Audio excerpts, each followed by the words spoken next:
Emerald, the gentleman's instinct.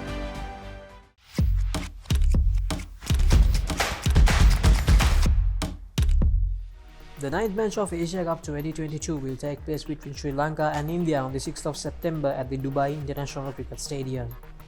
The two teams are met 25 times in the T20 format, and India have a clear advantage with 17 wins, while Sri Lanka have only 7.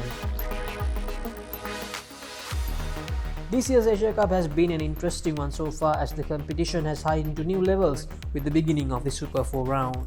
Sri Lanka, who lost their opening game against Afghanistan, then survived a close game against Bangladesh to qualify for the Super 4s. To begin their Super 4 journey, Sri Lanka faced Afghanistan once again and made sure they put the horror show from the first round behind them to pull off a magnificent chase against the same bowlers they struggled heavily against during Game 1. For India, they had a picture-perfect group stage with 2 wins out of 2, but to start things off in the Super 4 round with a loss to Afghanistan in a last over thriller. A win here against India will put Sri Lanka in pole position to book a spot in the final, while for India they need to win this encounter, as 2 losses out of 2 in the Super 4 phase will put them in a tough spot. These two teams last met in a T20 international encounter during the 3-match bilateral series which took place in India earlier this year, where the host whitewashed Sri Lanka comfortably. This will be the first time these two teams meet at a neutral venue in 6 years. The newfound energy and aggression of the Sri Lankan batting lineup has been a treat to watch in the last 2 games. The last 2 run chases will give Sri Lanka a lot of confidence, especially the one against Afghanistan, when none of the batters scored 50 plus, but they still pulled off a record chase at Sharjah. The opening stands, which Kusal Mendis and Patu Nishanka put together along with the middle order brilliance of Bhanuka Rajapaksa, Danshka Guntilaka and Dasun Shanaka, have been the 2 key features of their last 2 wins.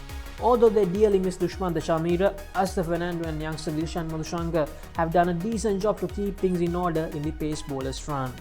The real problem for India is the absence of their star all-rounder Ravindra Jadeja. With him out of the picture, they will depend heavily on Hardik Pandya. It was quite evident during the 2 games against Pakistan that if Hardik Pandya does have a stellar outing, India will prosper, but if he has an off day, India are in deep trouble to find the correct balance, especially because of the fact they don't have a reliable 6th bowling option. Akshar Patel, who came in as the injury replacement of Jadeja, may come into the playing 11 against Sri Lanka, but it will be a big role for him to fill.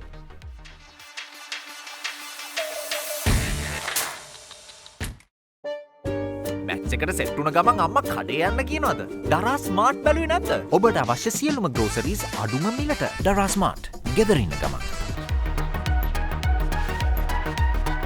With 2 wins out of 2, it's a no-brainer that Sri Lanka will move forward with the same 11. The only concern for Sri Lanka will be the form of Charit Asalanka, but he is expected to retain his place in the side. Both the pacers will get another game unless the pitch shows a lot of signs which favour spin. A big problem for India is them not having a left-handed batter in the lineup except Pant. They may have to reconsider keeping Karthik out, but that again leaves them without the 6th bowling option. So there's a possibility of India bringing in Akshar Patel for Deepak Hooda and Dinesh Karthik for Rishabh Pant. Kusal Mendis has been in great touch since his return to international cricket. His knocks at the top order played a huge part for Sri Lanka to pull off 2 back-to-back record chases at Dubai and Sharjah. How he deposited Rashid Khan for 2 sixes in his very first over was a clear turning point of the game, and Sri Lanka will be hoping that he can continue his fine form.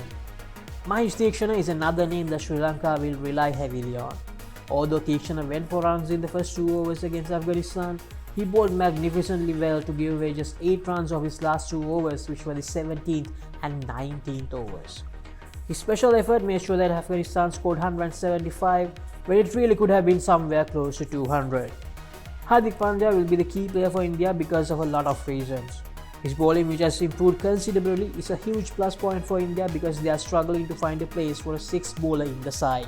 So an all-rounder who can bowl 4 good overs is what India wants, and that is exactly what Pandya is giving them. His batting has been really good in the middle overs and the death for India, and Pandya having a good day with the bat is a huge factor for India's success. The weather is not expected to cause any delays to the game on Tuesday, as it will continue to be ideal for cricket. At the Dubai International Cricket Stadium, the norm of chasing teams winning has continued, and it is expected to stay the same way. So the team that wins the toss will definitely look to bowl first.